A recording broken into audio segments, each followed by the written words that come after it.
Hello friends, Brian here with GizmoBoardGames, and I am happy, excited even, to bring you Ark Nova. I'm going to do a quick review, or a quick run through, and a little bit of review, but I'm going to tell you right now that I really like this game, and I am happy to bring it to you. I'm also going to let you know that there are plenty of other how to play videos out there that go in depth on how to play. You can watch full playthroughs and everything, so I'm not going to bring any of that to you.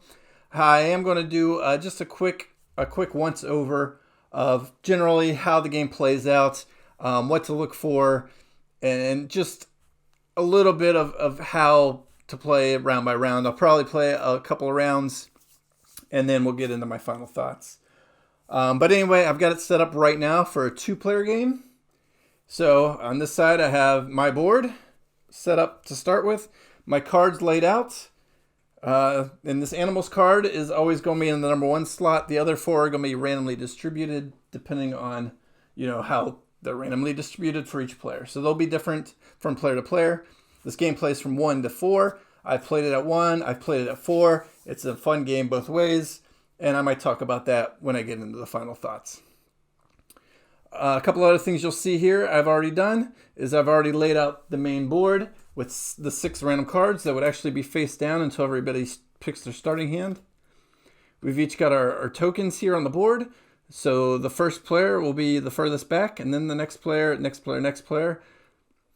So as the first player, mine's going to be on the first space, or the 0 space, I guess, if you will. There's the second track.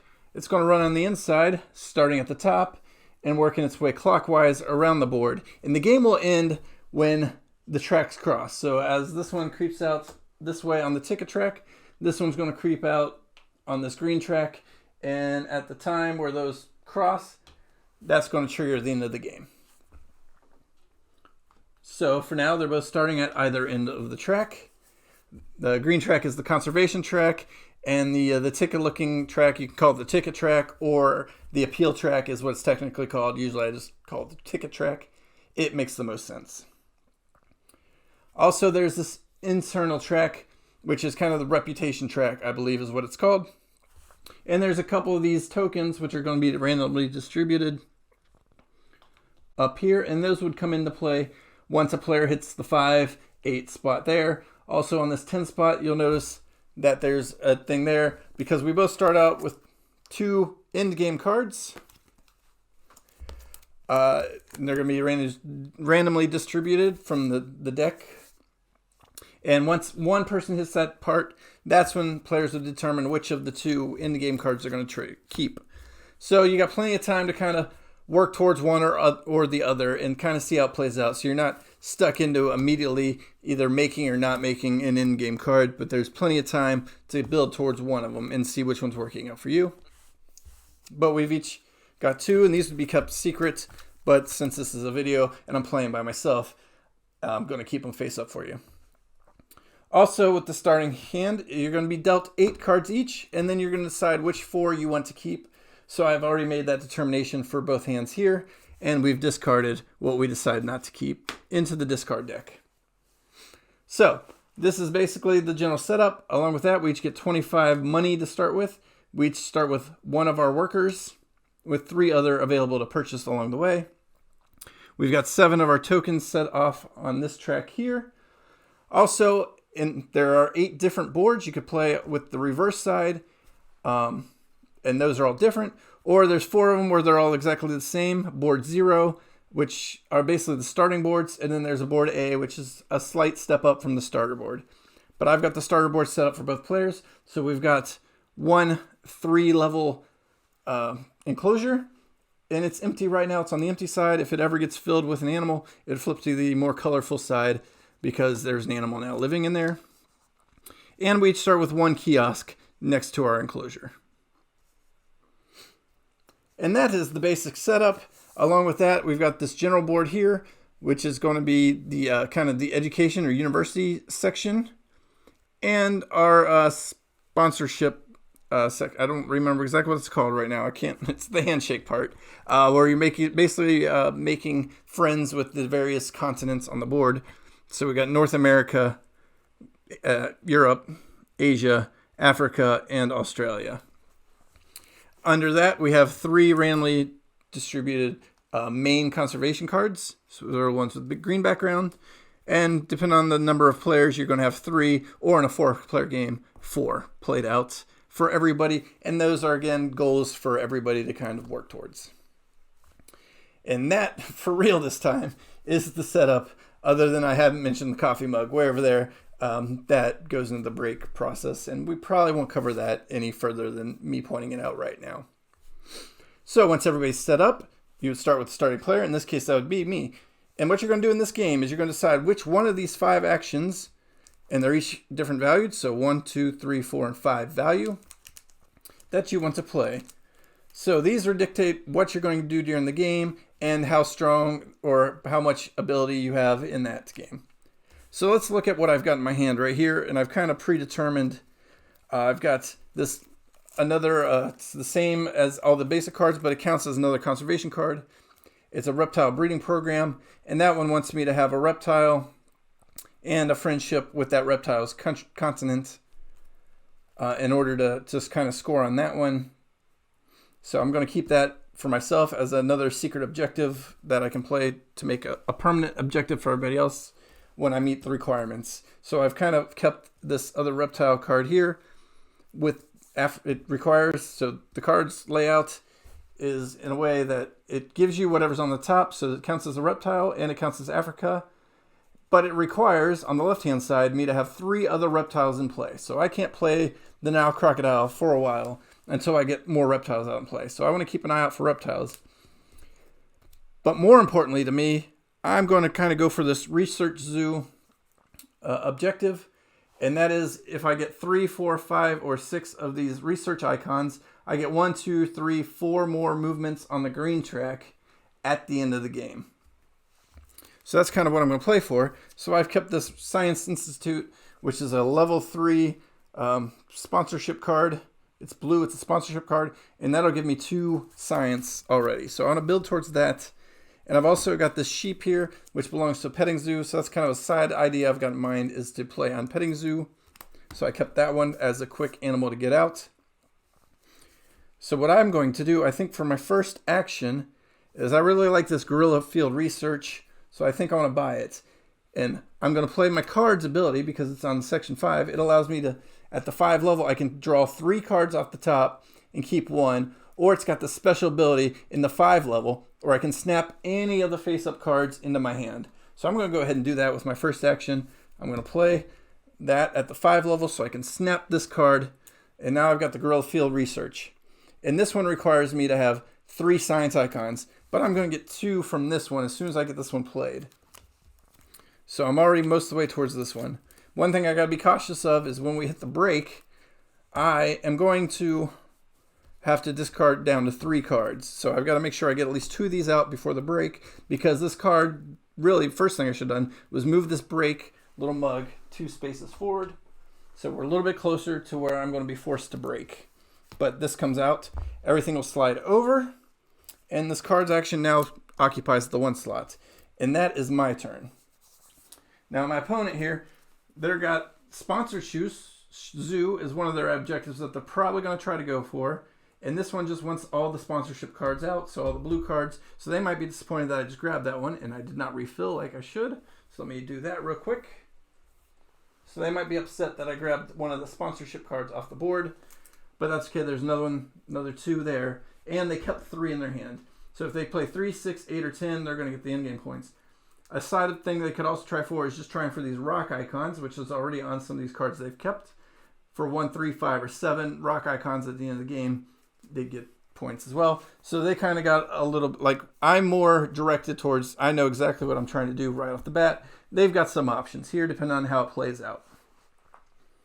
So, but they want to get some sponsors out. They've got 3 in their hand to start with. They also have this P-Fowl in their hand, but that requires a friendship with Asia. This sponsorship card and this sponsorship card cost 5 and 6, so these are going to be a little bit further along the way. But right away, they can play this Adventure Playland, and I think they're going to. It's a level 3 sponsorship. This cost is a 3. They've got sponsorship on 3, so they're going to go ahead and play the sponsors right here, so they can play 1 sponsor card worth the value. So 3 onto the board. from their hand. Or they could have taken a break for 3 and gained 3 more money, but they're going to play that sponsor out. So these will slide down. That'll go in the 1 spot. And now what they're going to do is they're going to get this Adventure Playland, and that's a special board. So I've got to find that one in the deck here. If you bear with me for just a moment. There's all kinds of things in here, and I think this is the one I'm looking for right here. It's a little 2-space one with a slide on it. And it's got to be placed next to a rock. That's that little rock icon. And it's got to be played next to something they've already got in play. So they're going to play that one right there. So it's touching that rock. And it's next to this kiosk. And that'll generate them more money during a break because every kiosk next to an active other token. So this isn't active yet, so they put an animal in it. But that'll generate them 1 more income. Along with that, at the bottom of the card, they're going to gain 4 on the income track. 1, 2, 3, 4.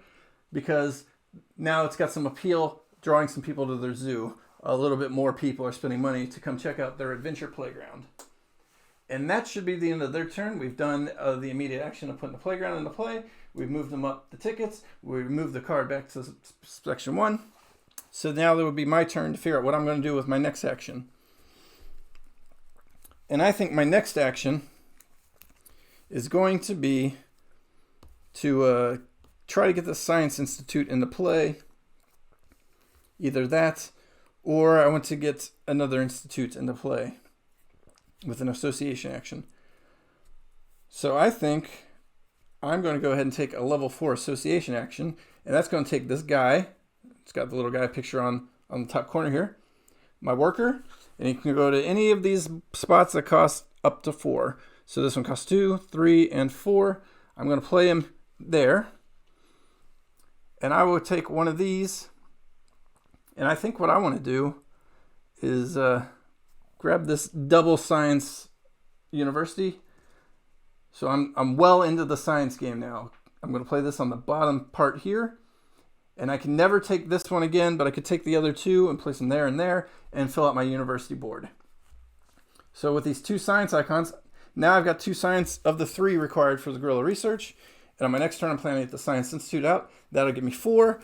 And then I can get my Guerrilla Institute out, or Guerrilla Field Research out later, because I would met the requirements. And that would give me 5 of the 6 I'm looking for this card, right off the bat. So I'm well on my way. But I've still got 5 cards in my hand. I've done this association action. It's coming out. Everything's going to slide over. That's going to take up the 1 slot. All right, and my partner's next turn, I think I'm going to have them do something different just for the sake of doing it. They're going to go ahead and build this. Oh, they can't. I need to get a friend with. So I'm going to give them the same action I guess I did in a different way. They're going to take the association. They're going to take their worker over to this board. It's a rank 4, but they're going to spend 3 on it because they need to be friends with Asia to play this PFAL. They're going to take Asia. They're going to put it on the bottom section here, and now they're friendly with Asia. So now they can get this Indian T-Foul that requires being friendly with Asia out on a later turn. Association comes out. These slide down. And that takes the 1 spot. All right, I'll show you one more time through just because we're here, and then I'll get into my final thoughts.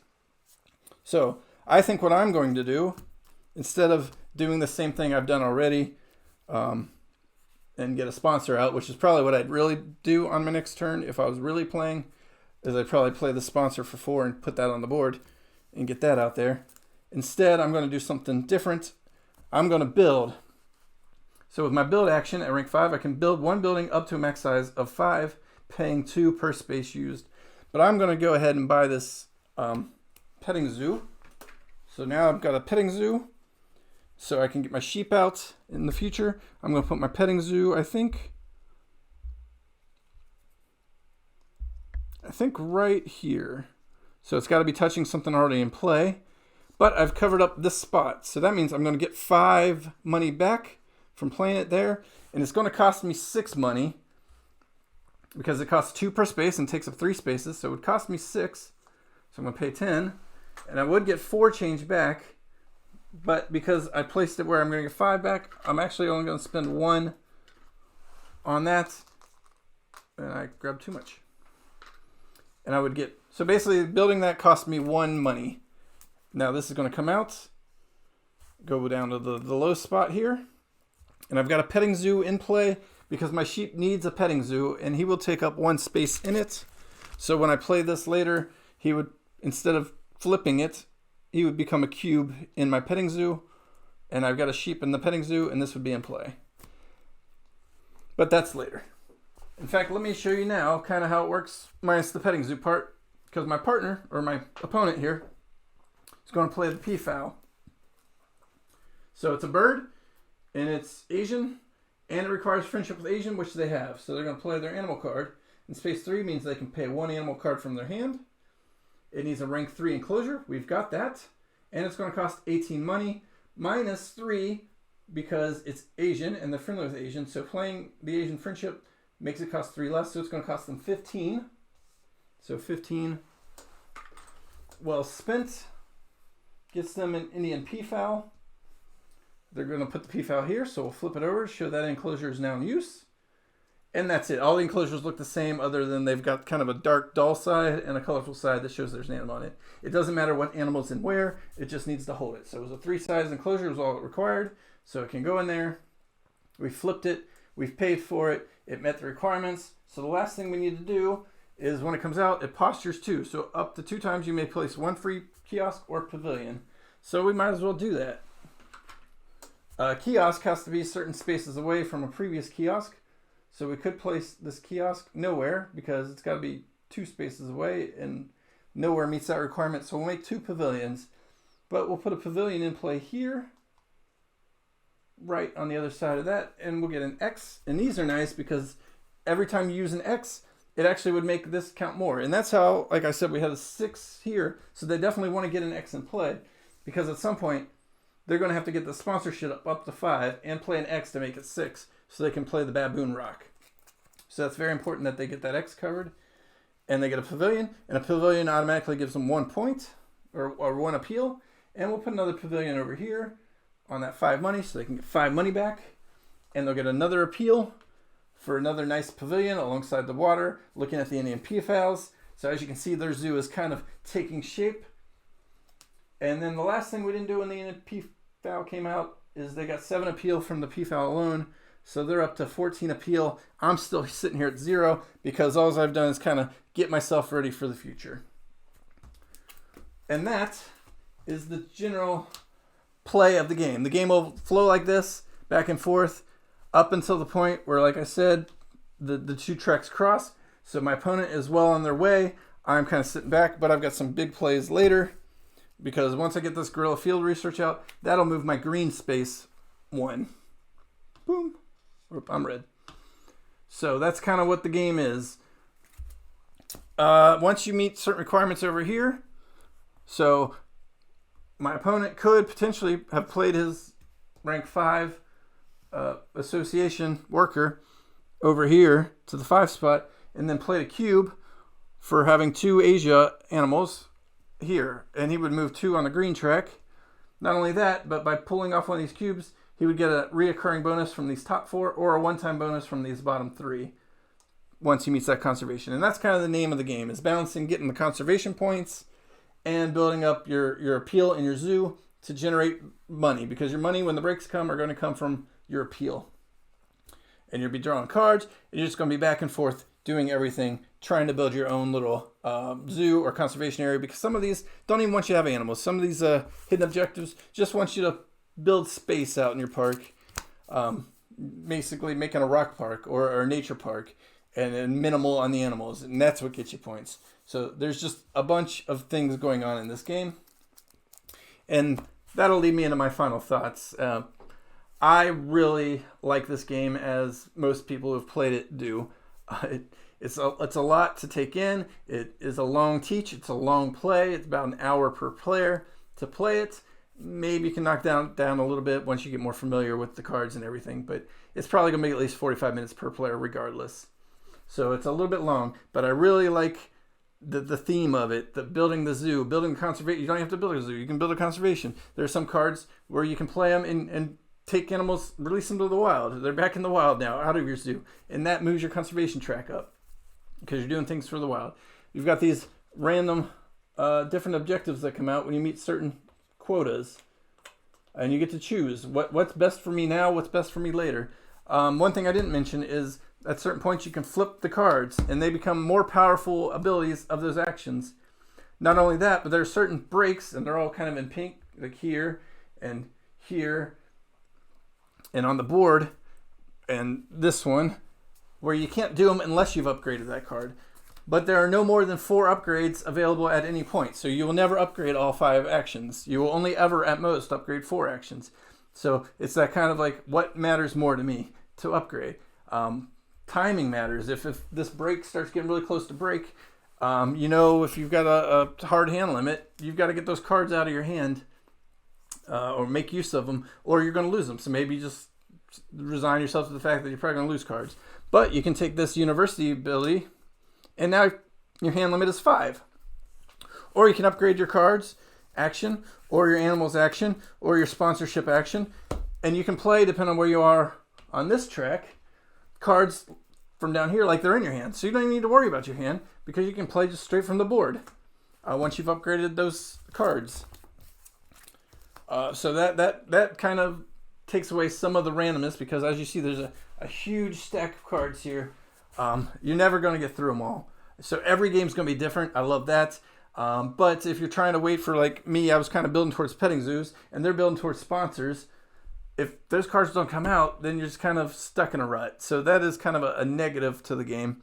But I feel like there's enough mitigation, enough time to redirect. There's plenty to do without sitting and waiting for a card.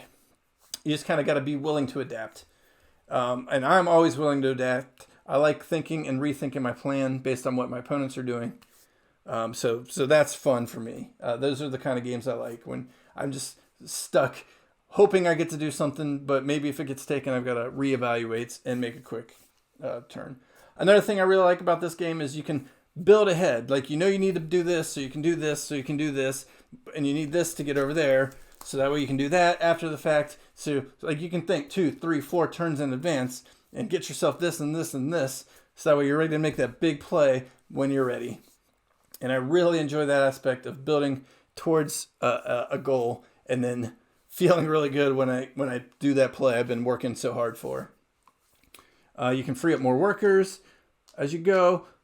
Then you can retake the same action by paying 2 workers instead of 1 to go there again. Or you can just do the multiple events out there. It's so, everything about this, it's a Euro game. At its heart, it's a Euro game. It's a thinky. You got to figure out what you want to do and build towards it. But the game's ever changing, ever evolving.